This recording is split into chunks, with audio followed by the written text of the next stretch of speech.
What's your Well, return policy? welcome into Basketball by Association. Arky is me. That is Joel Cortez asking for what the return policy is on my baby.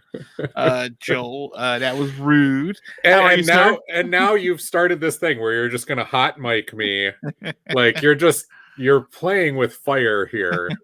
That I welcome thought in. Yeah, it's episode 51, starting off like that, and I did get the math correct this time. It is actually episode 51, not counting all the BbA bites and 3-pointers and other accoutrements that come along with the show. Yeah, I thought we were at a nice, solid spot to start. Like, I thought there was a nice lull. With no warning. Well, sure. No, here we go. Are you ready? We had a lull, and I was just like, all right, press record, and you started asking for my return policy for the baby. So. That comes from one of my favorite terrible movies ever. If you've never seen it, watch The Brother Solomon, and they're about to adopt a child, and he asks the social worker, what's your return policy? Before they've even gotten the kid. I think it's after 90 days of store credit, if I'm not mistaken. Something like that, yeah. Yeah, we'll just get another one, I guess. Joel, by the way, you said BbA 51. Who are we speaking of today? It is, oddly enough, there have been 42 players, NBA and ABA, who have worn the number 51. And holy moly. Almost all of them, to a man, have been role players who have only been in the league for a short period of time. I almost went and called this the Lawrence Funderburk episode just because he always had a fun name during the 90s and 2000s. And he is, I think, the longest reigning player wearing that number. He rocked it for 6 seasons. But another guy who just barely gets the nod, he has worn it for 6 seasons and 4 different teams, and he still is in the league today. And it's a clue, Arky Shea, because I'm wearing the shirt right now for the team that he plays for. And he's the league's reigning favorite, my Giant. Can you guess who it might be? Who?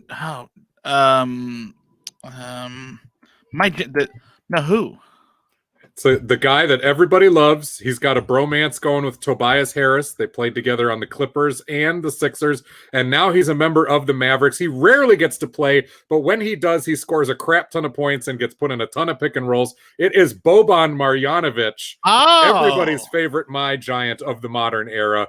So I'm very happy to call this the Boban Marjanovic episode. I did not know he had a bromance going on with Tobias Harris. They're like best friends. They have this Instagram thing going back and forth. They're legit best friends. It's actually really, really funny and cute. And this dates back to when they were on the Clippers together, and then the Sixers as well. Oh, that is kind of sweet. Not nice and sweet going into the second half of the season. I'm okay with that. I think they played on the Pistons together also. I'll have to go back and look at that, but I think they were on Detroit as well. Speaking of, there's one question I have about that team, and more specifically a player that's no longer on that team. But I think this episode, we should really talk about the All-Star Day that happened for the NBA, because that was something, really. There was something, I'm not sure it's... Okay, actually, you know what? Let's just start with your overall thoughts. We'll get into some specifics, but overall, how do you think you enjoyed the product for basically an all-day Saturday thing? Because I think TNT's cover started at 4 my time or something like that, maybe. Yeah, and I definitely did not start watching at 4, even as somebody who loves the NBA. I can skip the fanfare. You didn't watch the All-Star pregame the pre-game show where they did roller skating and no, I didn't do that.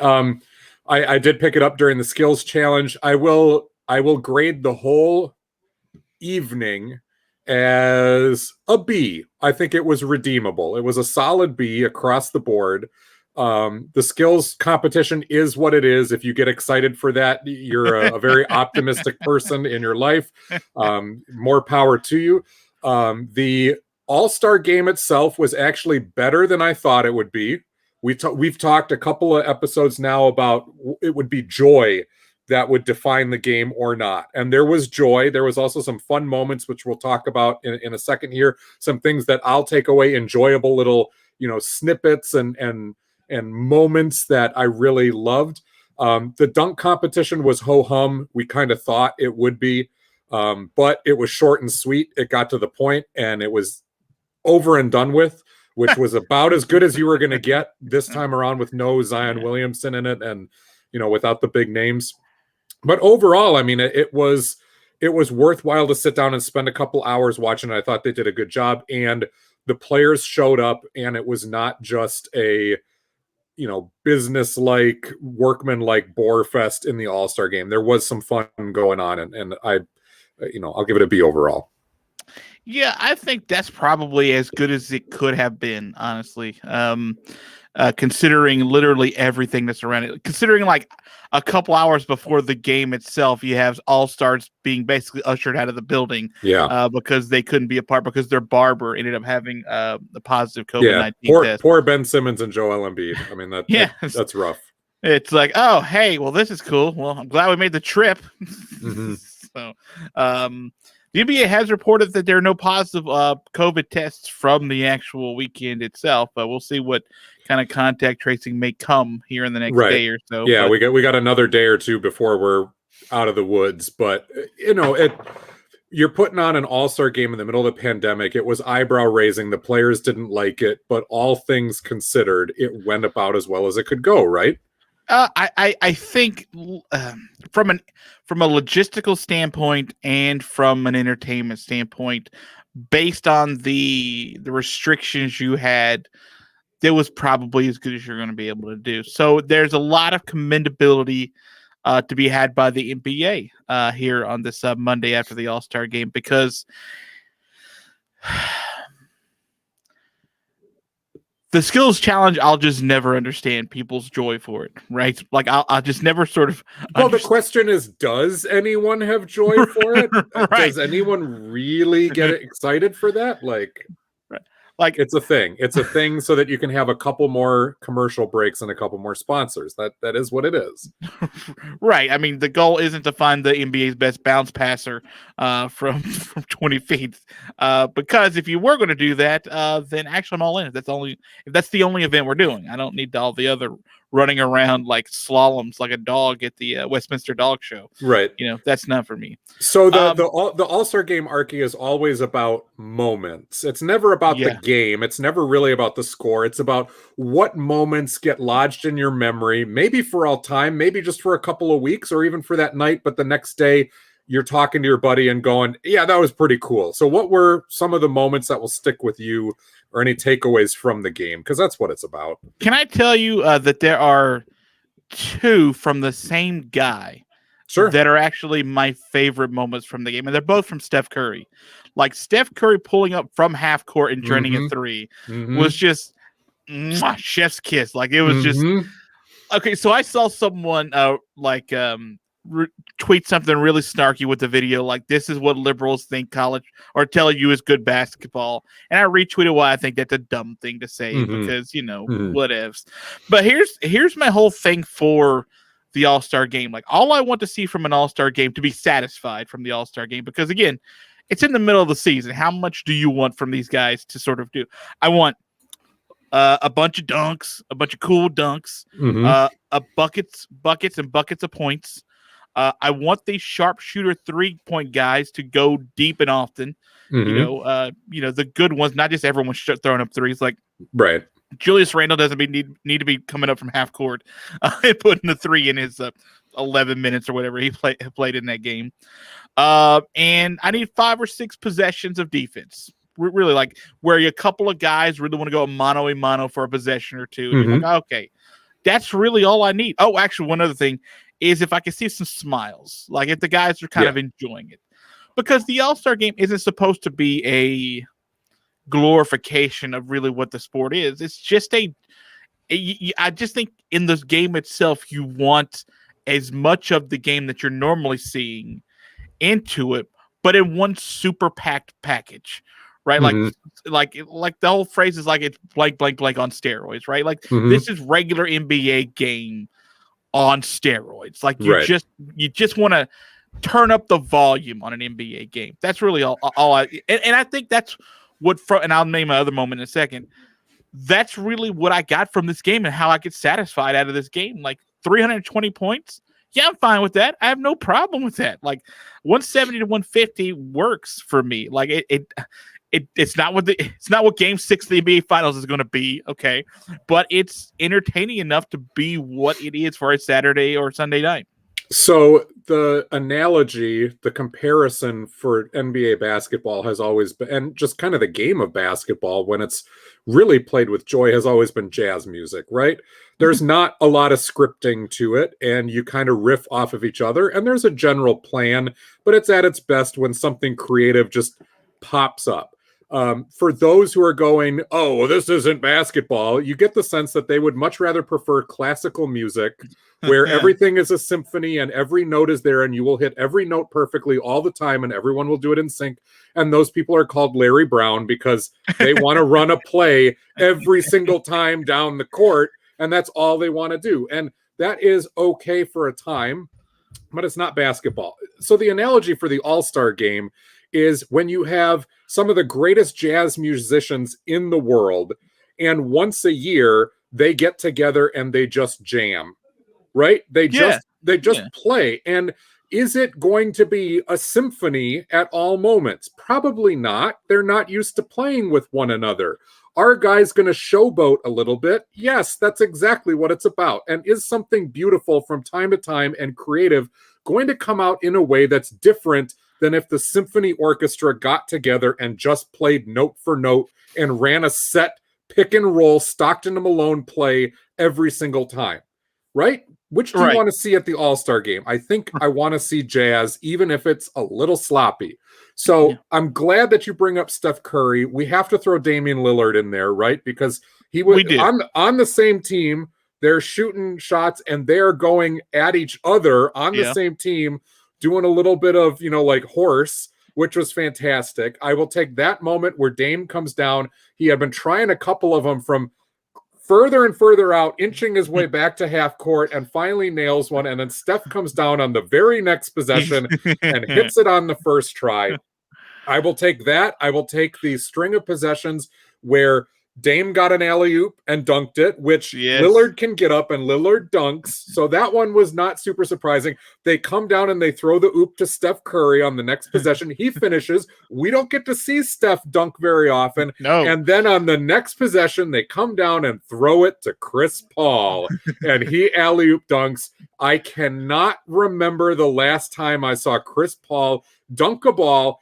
And if I have seen it, it was him coming down the court, just a one-hand finish because that's all the little guy can get up and do.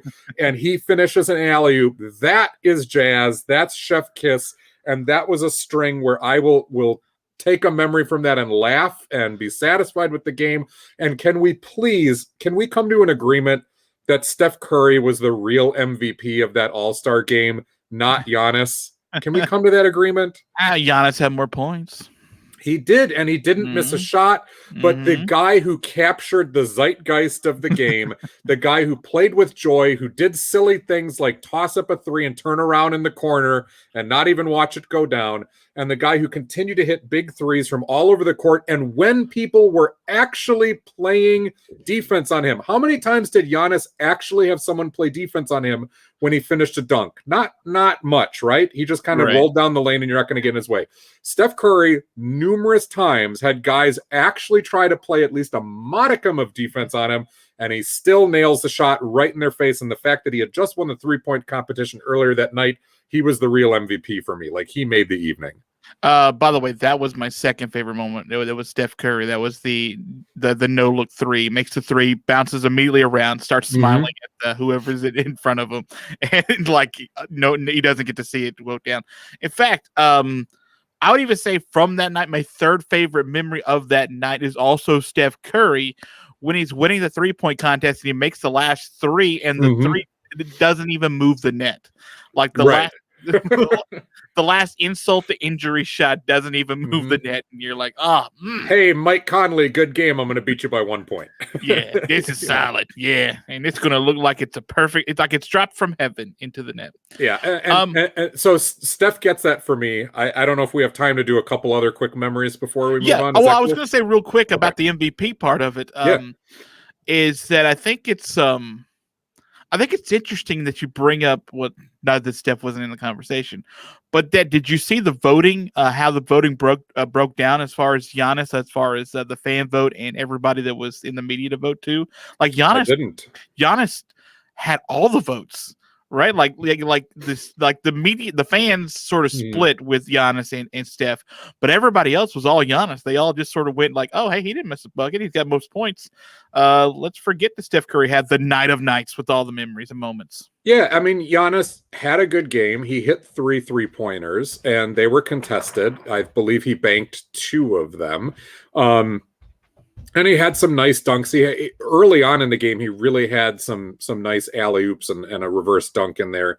But I don't think when we look back on this game, even in a year from now, the memories that'll stick with you will be Giannis Antetokounmpo memories. I just don't think they will be. I mean, no. Shout out, and I want to say this before we go any further. Shout out to LeBron James for playing general manager and putting together a really fun team. Like, that was the fun roster, and you knew it when that starting 5 came out, and you're like, oh, I mean, I saw the roster before this, but the starting 5 is LeBron, Steph, Jokic, Luka Doncic, and then who's number 5? Well, now I'm in trouble here. But that starting 5 coming out initially, I'm gonna have to go back and look at the box score. I'm sorry, everybody, but like it was just a fun roster, and coming off the bench, all the pieces made sense as well. Like I just enjoyed that part of it, and we got to, I guess, enjoy that throughout the game. And it was Giannis. It was Giannis. That's why I'm having a brain fart, because we were just talking about it. It's LeBron, Giannis, Jokic, Curry, and Luka Doncic. Like, I don't care what the other team trotted out with, and I know Jason Tatum and Zion coming in and Kyrie can be really fun, but there was just no chance in the fun factor. And when you add in all the shooting that Team LeBron had, like, it was no wonder that they were going to win that game and kind of capture the imagination while they did it. Yeah, and LeBron James basically having to play like 7 seconds, really. Like, he's just like, hey, listen, I'm clearly the figurehead right now, so this is fine. We're gonna do. I'll play a little bit, but clear this game is for all the firepower that I put in. Yeah, didn't appear in the second half. Did not appear in the entire second half, and didn't have to, right? Sure, and like I'm gonna push back on LeBron showing up in the second half. Dude's not clutch. Oh man, God, dude just doesn't want it. You know what? Michael would have wanted it. That's right. Speaking of LeBron and Michael, for anybody who's out there and like, oh, this isn't real basketball or whatever, and this goes back to me giving Steph the MVP, even if nobody else in the media would do that. Steph Curry and Chris Webber and Reggie Miller were talking about this during the game. They didn't exactly say it this way, but Steph Curry is the Michael Jordan of shooting. Like, the absolute dominance, the unguardability, the changing the entire nature of the game. Like, Steph Curry is the Michael Jordan of shooting, and that's no disrespect to Damian Lillard, who is not all that far off, especially when it comes to clutch shooting. But, I mean, Steph is the one who ushered in this revolution to the game. And I just thought this was a fantastic moment for him. Again, coming back from injury where he didn't even play last year, to be back to dominate like that. I was just astounded that he didn't get it. And again, that's not taking anything away from Giannis. I've got a couple more memories if we want to go down those real quick. Well, I can give you some memories if you'd like to subscribe to manscaped.com. I knew that was coming. You can have some future memories, some memories tonight if you want, and some memories with the missus or mister. I'm not sure how you swing, but it's okay because we accept you at manscaped.com. 20% off and free shipping right now if you just go to their website, which includes the Lawnmower 3.0. How about the Perfect Package 3.0, which is the Lawnmower 3.0 plus accoutrement, including a little ball deodorant. Nothing wrong with that. We know where that smell emanates from 9 times out of 10. Trust me, if you can smell it, I can smell it, brother. And trust me, I'm not interested in smelling really anything, to be honest with you. And neither is your missus. So go to manscaped.com. Take care of her. Take care of you. And get 20% off and get free shipping if you use the promo code BRAWL, BRAWL. That's BRAWL, BRAWL. Thanks to Manscaped, who supports the podcast. Thank you, Manscaped. Joel, yeah, I do want to get to a couple more of your memories from the All-Star game itself. I wanted to ask one other thing sort of about the overall feel of it. Do you think in year 2 of the Elam rule, like of the Elam, how do you feel about that being what we use to sort of end an exhibition like this? I thought it acquitted itself very well this time, but for a totally different reason than last year. Last year, the game was really close. And so it was, wire to wire, punch for punch, and it was really exciting that way. This year, because it was a blowout and there really wasn't much chance, even though they made a little bit of a run at the end, there wasn't much room for Team Durant, who, again, let's remember, is playing without Ben Simmons, is playing without Kevin Durant. And they weren't coming back from that. And so the Elam rule allowed the game to just get done. They were playing without Devin Booker, right? And Mike Conley stepped in for him. So, it allowed Team LeBron to just get to 170 and us not to kind of sweat through a fourth quarter that at that point nobody really wants to play. So I, again, support it for the second year in a row, even though it's a 180-degree difference. Yeah, I think that's sort of the interesting thing about the Elam rule, which is the more you see it, I think, in action, I think the more reasons it gives you to say, oh, yeah, why aren't we doing this more? Kind of thing. Like if it is a blowout, it does basically say, all right, game, we get it. All right, you just 10 more, we're good.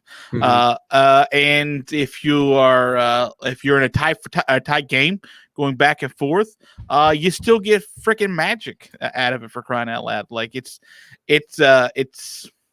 I'm not sure what it would take to get to this being a let's say decider of anything other than an exhibition, but it is fun to see it in more practice and to sort of see that it does work in more than just one scenario. Speaking of the Elam rule, which was kind of an out-of-the-box thing, before we go to the memories, I want to ask you not really about the dunk competition itself. Why not? Well, okay, let's talk dunk competition, and then let's talk how we'd fix it real quick. I'm going to kiss the mic. So I actually kissed it. That's what's different than Simon's attempt. Cassius Stanley had the most difficult dunk of the night on his first dunk, but he gets a low score when all the commentators are saying it should have been a 10.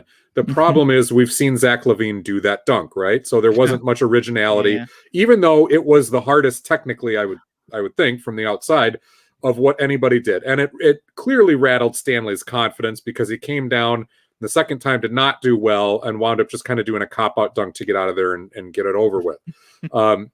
Which is what you want out of a competition, a participant just wanting to get out of it.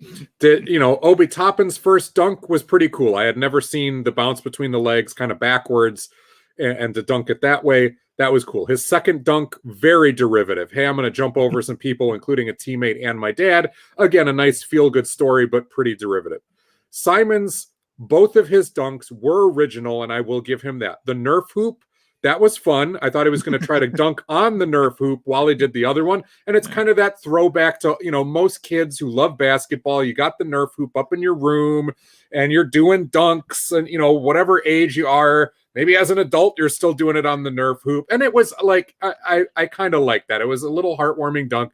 The kiss the rim, on the one hand, everybody's going, yeah, he didn't actually kiss it. The other hand was a pretty good point. I think it was from Ernie Johnson, who said, you don't want to go to All-Star Weekend and have to get dental work done immediately afterwards. So the fact that he didn't actually at full speed smack his face into the rim, we're all probably better for that not having happened. But it's a cop-out. That would have given me one of those memories, right? One of those moments you're talking about. Yeah. like Simon's busted his face open doing a dunk. I'm gonna remember that. And that's just it.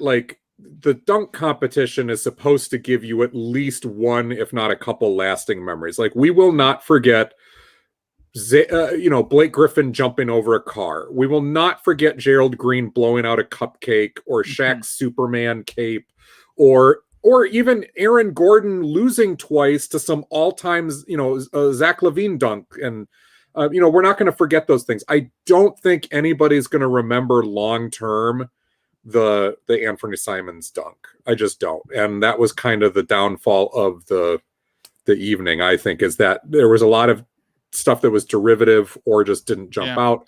But it is, as you and I have talked about, and so many have talked about, the hard part is you keep doing this year after year after year. And after a while, given the limitations of the human frame, and gravity, like how much more can you really do that we've never seen before? Yeah. You had an interesting idea about on the spot being given past dunks that you have to recreate. Yeah. And I said, that might be a cool idea for a year. I wouldn't want to do it over and over, but to bring back some of those and say, can you recreate this? I don't care who you are. I don't care if you're a little guy, Obi Toppin, can you recreate a Nate Robinson dunk or something like that? Yeah. And that would be fun.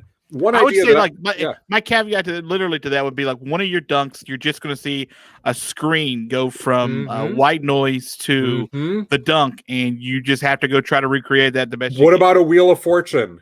You got everybody, their names up there, and the famous dunk, whether it's the J.R. Ryder East Bay Funk dunk, you've got Rock the Baby, you've got whatever, and you spin the wheel, and when that comes up, that's what you have to do. Like, that would be good TV for at least a year. The other thing I was thinking of kind of along those lines is maybe you allow the first round to go as it does, but the final head-to-head round, you play like a game of horse or pig. The guy who got the higher score in that first round gets to set the tone. He does a dunk, and the guy after him has to do it. And you played a pig, and if the guy in front of you misses on the first dunk, like, you don't get second chances. You either make it on that try and continue to move on, or you miss it, and that could mean the other guy is now in control to come up with something. And tell me that wouldn't be good for at least like 2 or 3 seasons, right?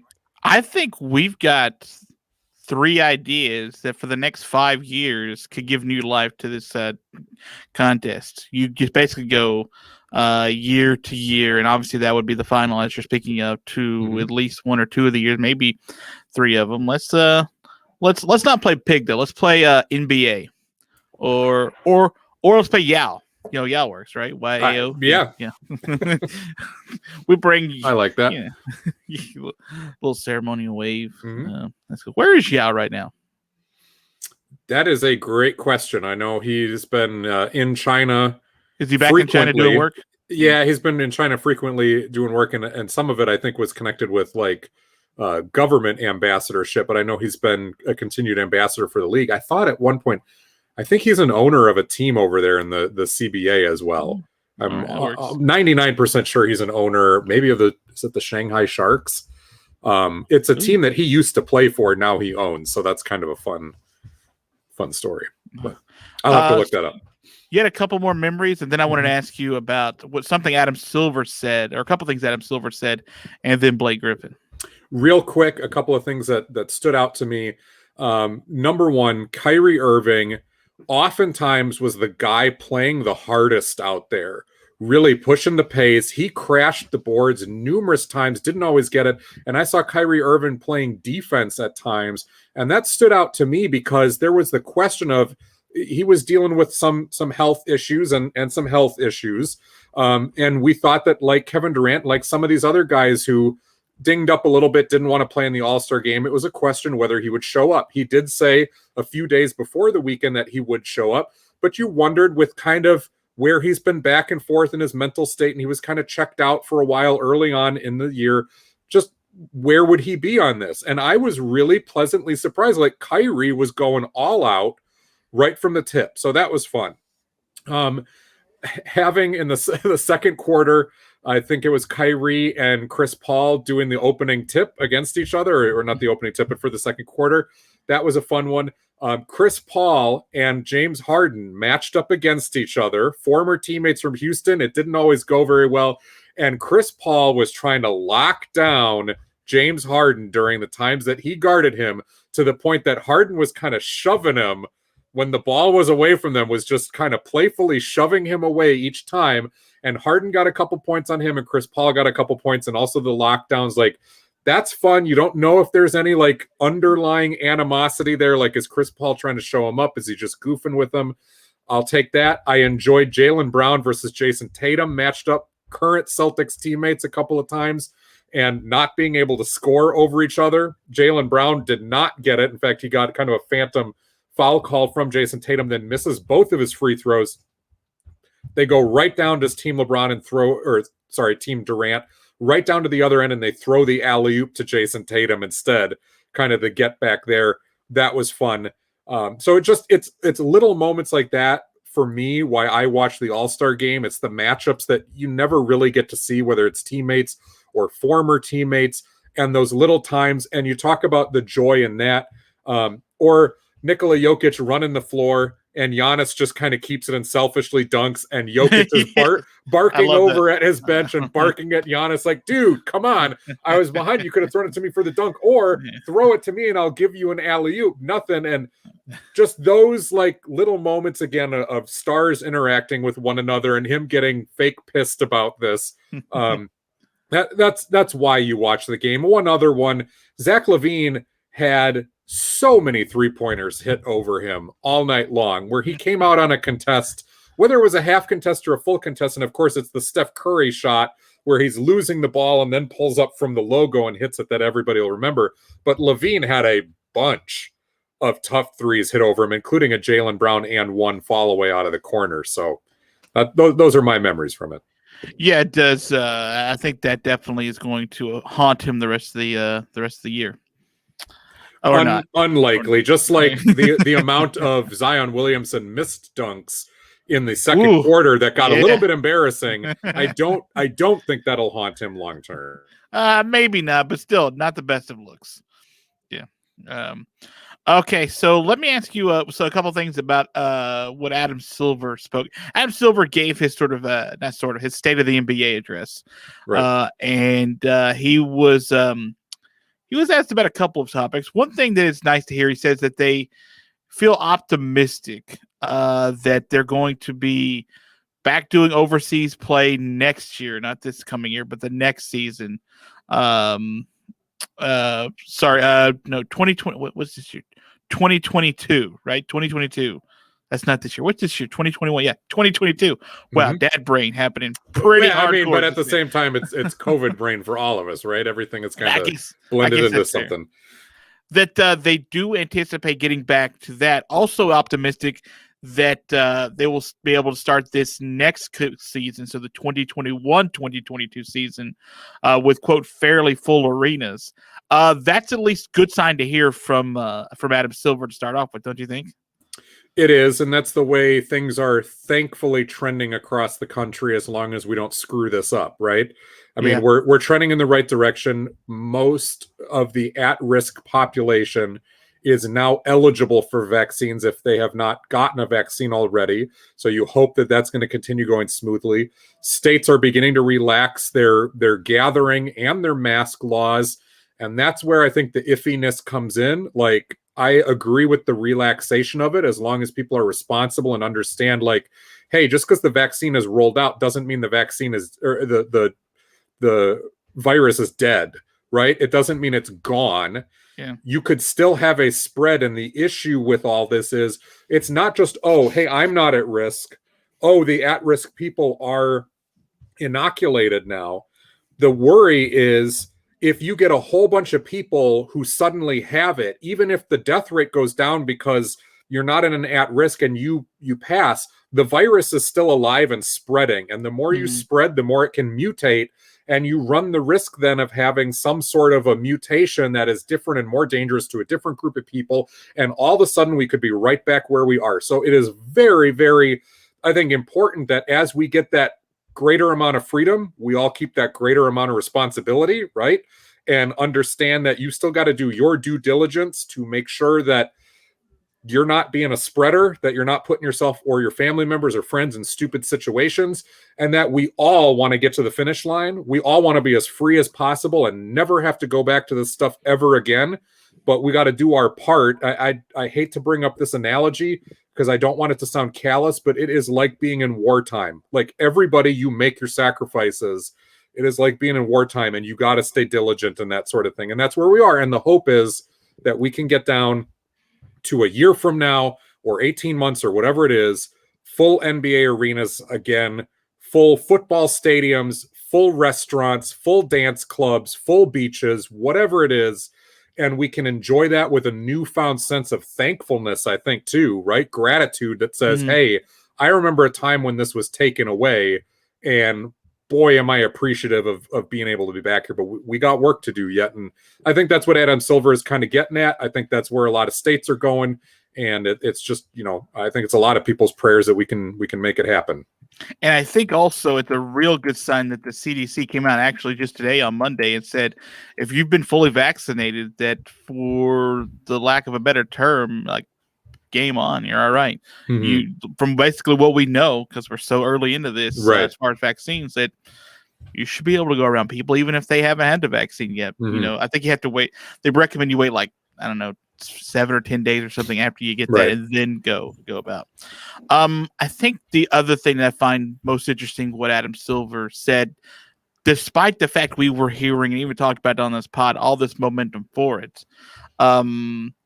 He said he was asked about the recent push to change the league's logo. And he said there are no ongoing discussions right now at the league office. He said, quote, it just doesn't feel like the right moment, end quote, to change the league's logo. And I'm curious from your standpoint, does him saying that surprise you? And what do you think he means by not the right moment?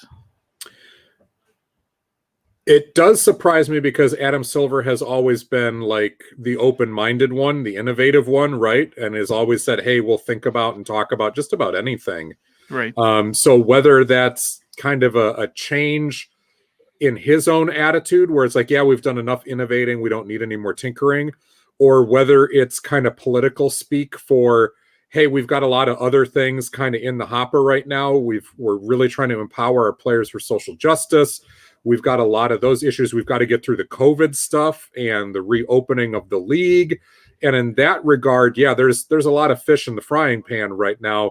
No need to kind of put that one in there yet. So maybe it's let's let things calm down and we'll get to that. I don't know. It's hard to read exactly what he means from there, but obviously the league does have a lot of moving parts and a lot of things going on right now. And that they're, whether that maybe is a discussion that comes up when the next CBA is really going to get going again, I don't know. It makes me think that and Mark Stein, by the way, who covers the NBA, noted that this has been a push more recently by Kyrie Irving to push for this. It makes me, by the way, real quick on Kyrie, all that effort in the game doesn't show up for his media availability. Just I'm not like it's hot and cold with him. I'm just trying to figure out if I want to like him. He does really cool things and then really stupid things. And then I'm just like, okay, he's in my head. He's living in my head rent free is what he's doing. He's going to keep me on the edge of my seat for everything. So thanks, buddy. Appreciate that. But sorry, going back to the logo, like it almost sounds as if like internally he doesn't want to say it, but that there are people who aren't interested in the change right now, or even broaching the subject of a change of the logo, despite the fact that there may be some player support for it and some very loud and vocal support for it, that maybe there are other forces, whether it's strong sponsors, whether it's strong forces inside the league. Yeah, the NBA governors / owners, don't want to change it. That just aren't interested in even having that discussion right now. It's just like maybe there's just such a pushback of like, look, this is the least of anyone's worries. It's a fine logo. It's made us lots of money. Leave us alone for now. And it may also be too that there really aren't as many players that vociferous about it in the first place, right? That Kyrie has brought it up, but no one's actually really put in much time or consideration to it. There's not a groundswell.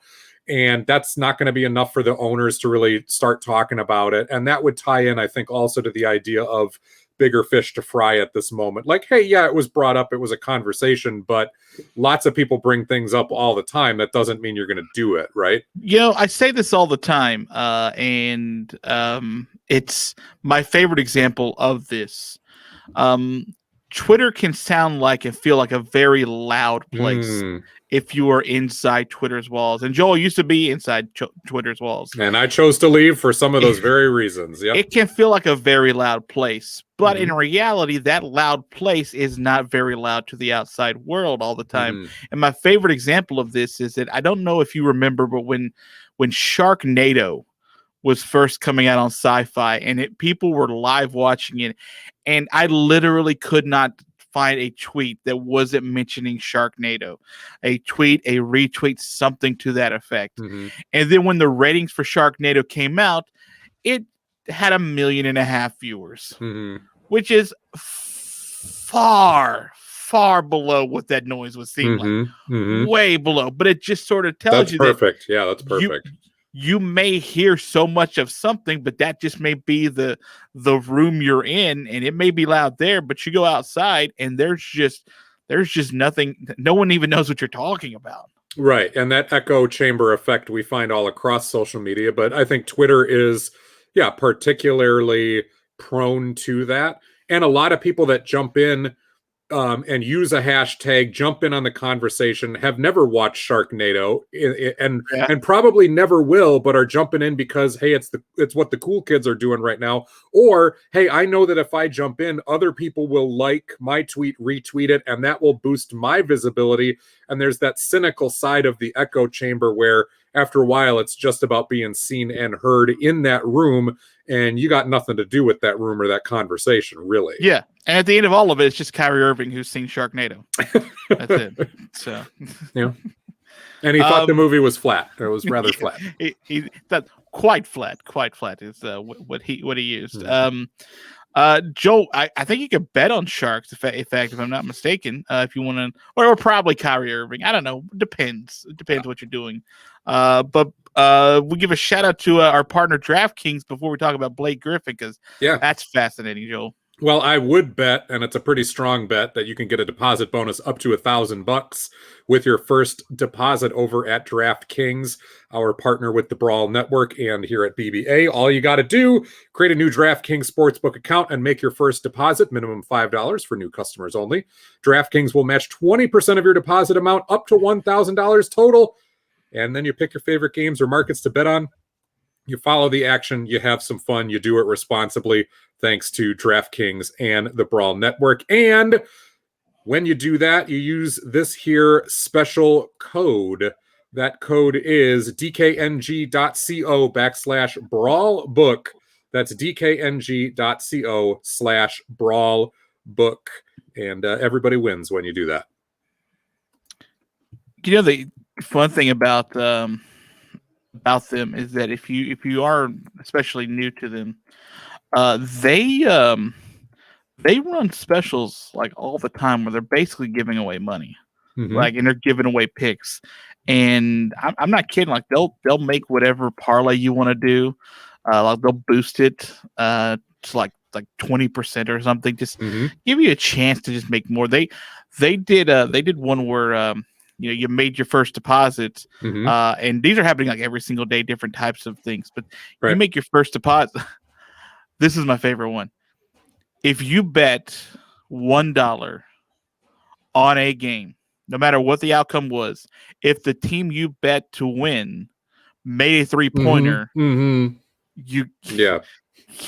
got like $25 to play with. If the game you're betting on happens, although maybe during the COVID era, that's not actually as Loctite as it should be. But if the game happens, you win.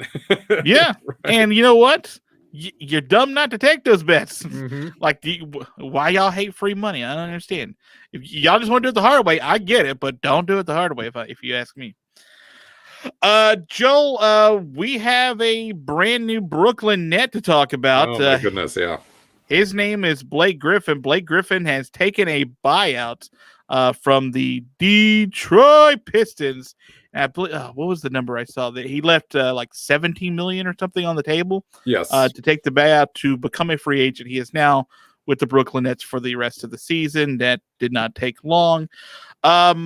we sort of knew the Blake Griffin buyout and or trade was coming. Buyout was more likely, and it did happen. But Brooklyn was not the only spot we thought he may go. Where do you think, or not where, but how do you think he fits with Brooklyn? Rather well, because they needed more bodies up front, big bodies.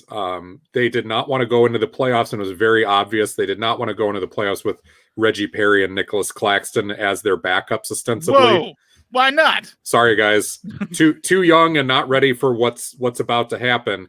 Kevin Durant, who's been hurt, has been playing a lot of power forward for them, but you want some other bodies in on that, because Durant at this point in his career, and I don't mean it as disrespect, he's a little bit fragile, right? He has had some injury history. Fair. And for all the good things that he does, and the fact that he was, a leading vote getter for the All-Star game, you do not want him banged up. Deandre Jordan is the lone remaining true center who's got any experience. Again, sorry, Nick Claxton. But DeAndre Jordan is a shell of himself. Like, he is a big body. He knows what to do. He's there, but he can only play so many minutes. And the rest of the time, you're playing undersized with Durant and then Jeff Green at the 4. There was just not a lot of depth. You knew they were going to make a move, especially after they had to ship out Jarrett Allen as part of the move to get James Harden. So Blake Griffin, number one, is a big body who's got a lot of miles on the tires. I'm going to say he does not have a ton left in the tank as far as like Blake Griffin goes, but he's not running on fumes either. No, I was going to ask, do you think because of the last couple of seasons, the way they've gone, do you think we might be surprised a handful of times to look at the box score after games with, and maybe it's hard to tell because Brooklyn's so offensively potent, but we're going to be surprised a handful of times, oh, look at Blake Griffin's stat line. Oh, absolutely we will, because he goes from a team in Detroit where when he was healthy, which was barely ever, it was just him and Andre Drummond that were going to carry that team. And Drummond was rarely healthy when Griffin was. That was the problem. So he was oftentimes having to be the lead guy, and coming off of injuries is no longer able to do that. But now he goes to a team where when everybody is deployed in what will typically be the starting lineup or the closing group, he's going to be the 4th or 5th option. So there's not going to be a lot of defensive attention on him. Now he gets to play the Bill Walton role, going back to the 85-86 Celtics, where he's going to come off the bench, but play starters minutes and closing minutes, and just gets to be a facilitating hub. Griffin is a very underrated passer, but he can put the ball on the deck. He can shoot the ball a little bit. He can still finish a little bit. He's not going to be Lob City on anybody, but he can still finish a play, and he keeps a defense honest, but the defense is not going to be able to stay honest on him because they're paying attention to everybody else. So it is cool how James Harden has kind of embraced I'm going to be the team's lead facilitator. And you've got guys, including Joe Harris, going, he is the best passer I've ever played with, and it's not even close. And if Blake Griffin can come in and take that similar mentality where, hey, I'm going to be the second unit's leading passer, and then when I get in during crunch time or on the floor with Harden, we're going to play dueling banjos and facilitating the ball and just keeping everybody else fed, Blake Griffin will still get to eat. It's going to happen. And then let's keep in mind that you get a Lob City reunification with DeAndre Jordan, those two guys on the same team together again, and maybe they can win a championship, the kind that they didn't get in LA. So there's some fun storylines. Does Blake Griffin help the team defensively? Not really, except that at least he's another big body on that front line, and he can get a rebound. But this team is not built to play defense. They just don't want Reggie Perry or Nicholas Claxton having to try playing defense in those key situations. I'm going to be honest with you. I have to do my research to make sure this is true. But I think that's the first time Blake Griffin and dueling banjos has been put in the same sentence, maybe of all time. I'd have to do some looking, but I feel pretty confident saying that's the first time it's ever happened. I have to think that Ralph Lawler, former play-by-play guy for the Clippers, longtime play-by-play guy, who of course called the Lob City era, has to have used that at some point when Chris Paul was alternating lobs to DeAndre and Blake. I have to imagine Ralph Lawler, of all people, probably used it, but I don't know. I mean, I'm not sure the LA market gets a lot of dueling banjo discussion. Gonna be straight with you, brother. Unless they're making fun of a certain section of the country, Maybe. I'm not sure there's a lot of those references going on around there. Final question, sentence or two max, no need. Blake Griffin will be a successful NBA piece for the Brooklyn Nets. Yes or no? If healthy, yes, and he will be a successful piece for any other veteran-laden championship hunting team that he chooses to play with from here on out. He's made his money. I think we're going to see Blake Griffin ring chaser status now for a while, and he is more than overqualified to do that as long as his body holds up and it's not another Bill Walton situation. Does this change one way or the other how you felt about Brooklyn winning the whole dang thing? Yes, actually it does, because I don't know that they're done yet, and especially if Andre Drummond gets bought out by the Cleveland Cavaliers and we get true super team status, there is a strong possibility that Drummond and or Kevin Love get bought out, and you can bet where at least one of those guys is going to end up. Like, that's a different topic for a different show, but those veteran buyouts are coming, and a couple of these guys just wound up in situations where they've got enough left in the tank, but they've also made enough money in their careers that they're going to leave some money on the table to go chase a ring and are going to be way overqualified versus what we normally see with veteran ring chasers. Trade deadline's about 2.5 weeks. Mm-hmm. So things are going to start getting decided pretty quickly. It's a fun time of year. It is. Now that we also have a schedule too. We didn't have until about a week ago have a schedule for the second half of the season. Joel, thank you, sir. Our BbA Bite on Wednesday will be focused on the second half of the season and who we think goes where and which way and how. But for your NBA All-Star Game news, it's a good pod.